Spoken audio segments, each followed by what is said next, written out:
What's up, kid folk? Welcome to the #1 college football show. I am your host, RJ Young. Thank you for watching on the Fox Sports app, YouTube, or listening wherever you get your podcast. It is Thursday, so we are doing our UFL Power Ranking show. UFL MVP rankings coming a little bit later on as we enter Week 8. And already, we know who the two teams that are going to be playing in the USFL Conference Championship are going to be. And it's kind of looking accordingly, right? But we'll go from number 8 all the way up to number 1. Somebody got to be 8. So this week, that is the Memphis Showboats, who don't know if they're coming or going, quite frankly. It's getting rough for Memphis out here.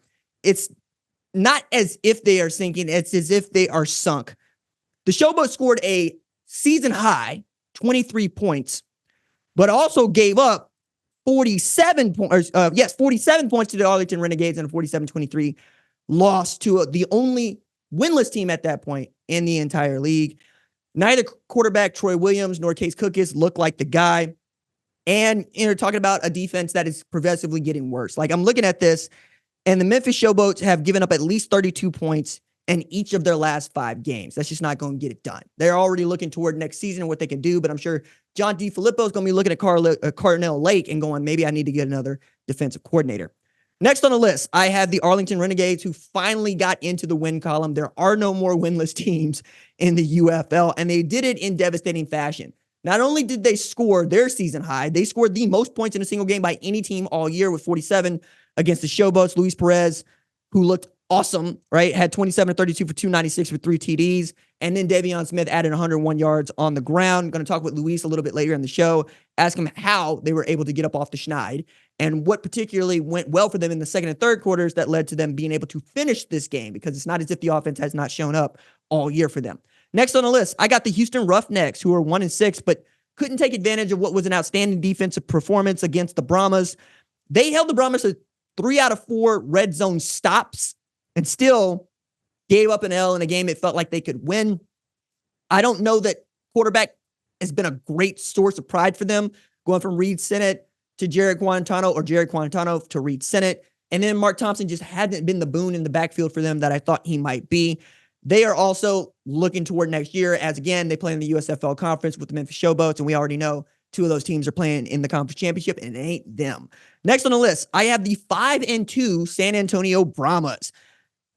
Quentin Dorbity did not look great for a second straight week, right? First half, he was 10-19 for 142, and then Kevin Hogan had to come in off the bench to really lead the Brahmas to a win that gets them much closer to securing one of those spots in the XFL conference game. They had a 12-0 scoring run in the fourth quarter to finish off the Houston Roughnecks 15-12. Next on the list, I got the DC Defenders.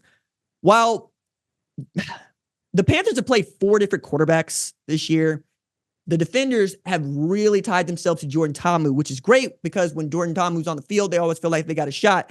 He went into concussion protocol at halftime, and then the rails really came off of Reggie Barlow's Defenders. They had to go from DeAndre Francois to Jalen McClendon, and neither one of those guys looked like the quarterback that Jordan Ta'amu is for them, and Jordan Ta'amu has not been the guy that he was last year for them when he won XFL Offensive Player of the Year. The Defenders gave up 3 sacks and 7 tackles for loss. Really lacked an identity. I thought they were coming into their own last week. They played the Birmingham Stallions closer than anybody else had played them all year, but it's looking more and more like they're going to have a hard time. Still, I got them here because I think if you play the Defenders and Brahmas again, Defenders got a shot to come out in front. All right. Next on that list, at number 3, I have the St. Louis Battlehawks. Now, the Battlehawks went down to Birmingham in A.J. McCarron's first trip back to play football in the state of Alabama, down the road from Tuscaloosa, not more than 200 miles away from Mobile, where he was a star in high school, and the Battlehawks took an L. Now, it was close for most of the way, right? And Skip Holtz had this one nailed. It's like, look, we're going to have to figure out a way to win this at home coming into the second half, because he thought it was going to come down to the last play of the game, and it basically did. What was interesting, though, is A.J. McCarron had an injured ankle, and that's particularly important for the Battlehawks because other than Jordan Ta'amu, he's basically been the only other guy who has been able to start every game for his team without injury, right? And they are a better football team with him behind center, with Bruce Gradkowski knowing what he's capable of, and Anthony Beck will trust that guy to the ends of the earth. But on a bum ankle, it's not as if he's that mobile, but it certainly does not help you set your feet and throw the ball through your hips, through your elbow, through your wrist to where it needs to be. And then he was playing against a guy that had seen a lot of him, right? John Chavis had been defensive coordinator for 4 games against AJ McCarron and lost 3 of them. This is his opportunity to get him. They held him to 19 of 32 for 161, just 5 yards per completion. That's what you're going to do, especially when you got Hakeem Butler, which they were able to basically take away for the entirety of the second half, they being the Birmingham Stallions. I also thought Andre Sismet showed himself to be great, and this is a league that has been really good for kickers, not just last year, but this year too. He made one from 60 going in at the half, was helped by a stupid penalty that put them in field goal range, and then nailed it from 60 yards out. I think the Battlehawks are going to be the 1 seed in the XFL conference, but this was really a game with Birmingham Stallions where they wanted to establish a mental edge. Going down to Protective and getting the win would have helped them tremendously if they got to meet again in the UFL Championship, which is taking place where the St. Louis Battlehawks call home the Dome at the America Center. Next on the list, I have the Michigan Panthers. Start with this. The Panthers are the only other team than Birmingham to beat the Battlehawks this year, and they did it in week 1. So they moved to 5-2 with the Brahmas win against the Roughnecks. They were able to clinch that second spot in the USFL conference. They'll play in a few weeks against the Birmingham Stallions for the right to play in the inaugural UFL championship. And they play 4 different quarterbacks.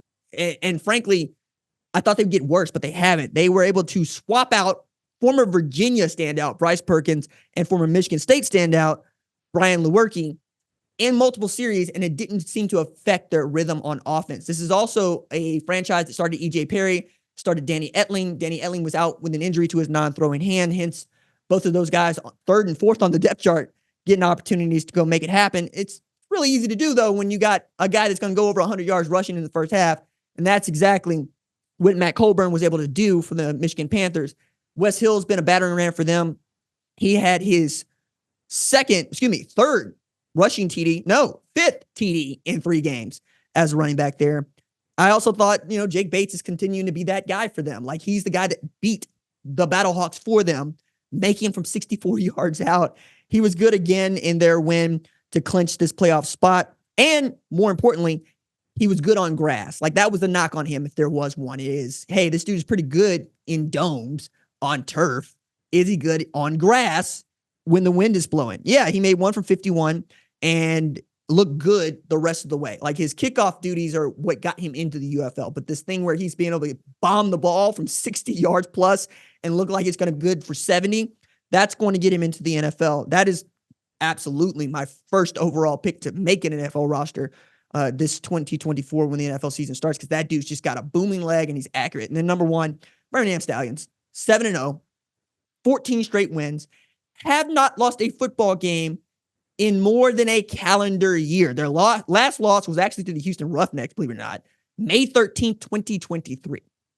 With Adrian Martinez at quarterback, that's the best offense in the league.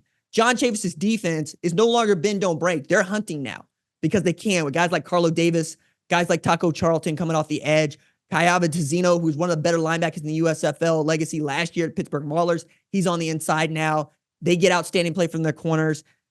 I think Skip Holtz has got a program, got a franchise that we can all really look at and start to try to peel apart, because this is spring football's dynasty. If they win the next 4 games, that's what we're going to call them, right? They're going to be the first dynasty spring football, and they will have earned that moniker. All right, let's do the MVP rankings while we're here. Going into week 8, number 1, I got Adrian Martinez, man. Might have locked up the MVP with a win against the Battlehawks. He had 230 pass yards, 290 total yards, 3 TDs in the win. Outstanding for him. They score at least 30 points every time that dude starts at quarterback. It's really difficult to keep that guy off the field. And now he's showing a part of his game that he didn't really get to show at Kansas State or Nebraska. He's throwing the ball down the field, and he looks good doing it. To guys like Kevin Austin, to guys like Jay Sternberger, right? Guys like Deion Kane. They are exciting offense with him at quarterback, because no matter what you give him, he's going to make you look bad. Either you're going to drop 8 and he's going to run on you, or you're going to come after him and he's going to hit these one-on-ones that are going to turn into big plays. Next on the list, I got AJ McCarron. He's been the second best player in the UFL for me on a team that I expect to compete for the championship when it comes time to do that June 16th. He's also passed for 1,400 yards with 14 TDs, just 3 picks this season. It's pretty damn good. He's also got 200 yards and 2 TDs in 5 of their 7 games so far this year. And again, this is the first week where we've seen him throw back-to-back INTs week to week. So he's been taking care of the football, but he really needs that run game to get going again. Remember, they got 2 100-yard rushers over there. And he's going to have to find somebody not named Hakeem Butler or Ja'Cory Pearson that he can depend on to throw the football to. I'll be curious to find out if that's Darius Shepard, who was the XFL Special Teams Player of the Year, might well be the UFL Special Teams Player of the Year if Jake Bates did not exist. And that's where I'm going to my third option for MVP. It's a kicker, man.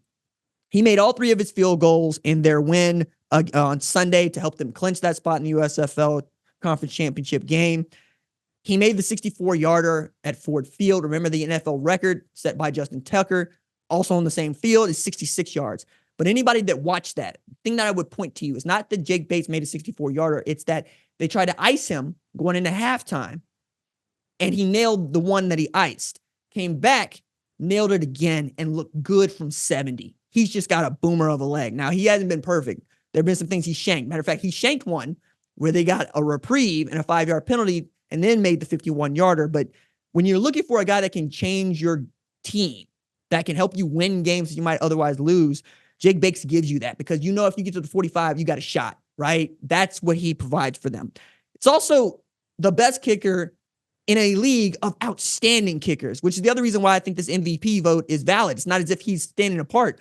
All these guys are good. We got 6 out of the 10 UFL kickers who have made kicks of 52 yards or more, and 2 that have makes of 61 or more, right? And that's Jake Bates, who made a team that Cole Murphy was going to be the kicker for. Cole Murphy, who made a 60-yarder just a couple years ago for the same Michigan Panthers, didn't have a place on the roster because it turns out Jake Bates was that good. So I'm excited to see what else he can do the remainder of the year. But right now, it feels like it's Adrian Martinez's MVP, unless something drastic changes, something drastic happens. But I just don't see that being the thing. That dude has been outstanding. It would give Skip Holtz his 2nd MVP in as many years, to say nothing of perhaps a 3rd consecutive spring football championship. All right, so those are my MVP rankings going into week 8. Now let's talk about one of the better quarterbacks for the entire year, Arlington Renegades quarterback Luis Perez, about what it means for him to be the guy and the king of spring for the Arlington Renegades. Let's take a listen. I'm pleased to be joined by Arlington Renegades quarterback Luis Perez. Luis, how you doing, man? Hey, RJ, I'm doing well. Fortunate to get to speak with you once again, playing in the United Football League. And I wonder, off the jump, how does it feel to see the dam break on Sunday with 47 points in a win? Yeah, no, it was good. It was good to get the monkey off our back. Kind of been a weird year, just kind of not being able to finish one way or another every game. We've been in every game. So it's kind of one of those things where, we got the win and we got to just keep building off of it. You have been in every game, and that's kind of been upsetting to watch from afar, because it doesn't always feel like you're getting the help from the defense that you need. And then sometimes when you do, you just come up a little bit short. What do you think happened, particularly in the 2nd and 3rd quarters of last week's win, to help you guys get that monkey off your back? Yeah, I just think we executed on all phases, right? Special teams, offense, and defense. And when you execute at a high level, it's hard to lose, right? So you just got to make sure we do that each and every game. And I can talk from an offensive perspective, is we really honed in on details this last week. It was all about the details, right? Depths of routes, just everything that you can detail. It was detailed and it showed up. You are very much in control in this offense, so much so that Coach Stoops went out of his way to go, hey, in the last 2 minutes, Luis calls the plays. He knows what he's looking at. He knows what he's seeing. How long did it take you to earn that trust from Coach Stoops and Coach Long? Yeah, that takes time. This is my 2nd year. It's only really the 2nd time in my career where I'm coming back to the same staff a 2nd year besides college. So every year it's kind of been one stop, leave, one stop, league folds, one stop, move on. So it's been good because people can really see my game, which is the cerebral part of the game. I'm not going to go out there and run around and do all these things, but I'm going to make the right read. I'm going to put the ball exactly where I want to put it, and I'm going to put us in the best play possible if we do have a bad play on versus the defense. So I think being able to have that and being able to show that's been great. But again, it comes with the trust, and I'm just very grateful and thankful that they trust me. You mentioned how many different teams you've been a part of, how many playbooks you've had to learn and master in a very short amount of time. How does it feel knowing, hey, the playbook that I left is the playbook I'm coming back to so I can take a step forward in a way that, frankly, you haven't been allowed to the last couple of years? Yeah, no, that's like I said, that's my game, right? Being in the cerebral passer. So, that was huge for me. Huge, huge, huge. And I feel more comfortable than I have ever since college. And, you can see it in the play, and you can see it in the demeanor and in the way we're executing plays. So yeah, no, I mean, that's been really good. You have been called the King of Spring. And I wonder, how do you feel about that moniker? You don't dream as a kid to be the king of the spring, right? I don't even think spring leagues existed, but it's a cool feeling. I really enjoy playing football. I really do believe that I could play at the next level. I really do. I've been there for a short amount of time. I think I can go back. So look, I'm just out here playing my best, doing the best I can, leading men, and hopefully get an opportunity to go back to the NFL. You remind me a lot of Crash Davis's character in Bull Durham. He would talk about getting the minor league home run record being a dubious honor, but the guys in that locker room respect the hell out of that dude for what he has accomplished in his career. I wonder how much of that translates to you, because I got to believe at this time there are coaches and players that are going, hey, look, if Luis says this is what it's going to be like, this is what it's going to be like. Just look at his experience. Are you that guy in the locker room? Yeah, when you're 29 years old and you played in 6 different spring leagues, and you've done well in all of them, you played in the NFL, naturally guys kind of gravitate towards me and ask questions. And again, we, as a leader, when you're confident when you speak and it makes sense and you break down everything you're trying to do, and you make them understand it, right? That's when you build trust with your teammates, right? And then you go out there and obviously you got to go execute it, right? So when they start seeing that what I'm saying is working, naturally you just start building that trust to where now it's like, hey, they have my back and I have their back, and we're able to, be successful on offense. You have played in the American Alliance of Football. You played in the Spring League. You played in the USFL. You played in the XFL. You played in the UFL. I'm curious from your perspective, what do you think the talent is like in this league? Yeah, I think the biggest thing, this is kind of, I get this question asked a lot. It's kind of a weird thing for me, right? Because I'm getting better every single year, right? So sometimes I feel like, man, it's the same. Or is it that I'm getting better? It's kind of one of those things where the game's starting to slow down for me, right? It just kind of makes sense. Now, if you look at it on paper, you see that obviously the talent pool is the best it's ever been, right? Because, again, all these guys, right, from 16 teams, now it's 8, right? So we have 8 super teams, right? And you can see it, right? The ball, people are flying the ball, people are making great plays on offense. I mean, it's been good ball, right? And for me, it's been good because to me, the talent level is higher, but I'm executing even at a higher level as well. So it's kind of rewarding to see that I'm also getting better, even though the competition is also getting better. You've also remained healthy. Like, I was counting it up over the weekend because it became stark to me that there have been 20 quarterbacks who have played meaningful snaps in the UFL this year. And everybody save the Renegades and the Defenders and the Battlehawks have more or less come out with a different starter at one point or another. How do you stay healthy and stay in form playing in this league? Yeah, that's a great question. So I think for me, it's the type of player I am, right? I'm not going to run around. I'm not going to try to juke people, hurdle people. I'm not going to try to run over. You know what I mean? I'm a cerebral passer. I'm going to get the ball out in 2.5 seconds because I know where I'm going with the football, and I'm going to get it out there. I don't take many hits. I don't take many sacks because I know where to go with the football. And I think now it's been different, right? The NFL is starting to morph a little differently. You don't see these cerebral passers as much anymore. You see guys more running around and all that. But see, in my opinion, I don't know if that is going to last in a long term because, again, injuries, man. These guys you got defensive ends running 4.3. You have these guys that are just freaks of athletes, right? And as a quarterback, especially like my body type and the way I play, I'm not built to take those hits over and over and over. So you got to know how to preserve your body. You got to know how to take care of it off the field, but also on the field where, again, you got to get the ball out in 2.5 seconds. You got to know where to go with the ball. You can't be holding there like, oh, what coverage are they in? Oh, boom, you're getting hit, right? So you got to know where to go with the ball in every play. And I feel like that's something that I really harp on and I try to just do all the time. So you're going to process it and you're going to get it out. Yeah. You're not going to necessarily make a play on the outside. And that really is what I see offensive coordinators want, because that guy makes them look good, right? That guy makes them right.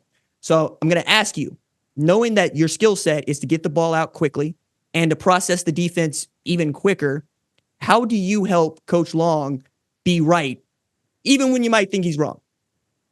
Yeah, I think, the trust that he has in me is awesome because, he can't call a play that's good versus every defense, every play, right? It's just not possible. That doesn't happen, right? So the trust he gives me to check plays at the line of scrimmage, that's the way that I can help him be right? Different than somebody that can maybe run around and, rush for 8 yards, right? I'll get us in the right play and I'll get us 8 yards, right? Or more.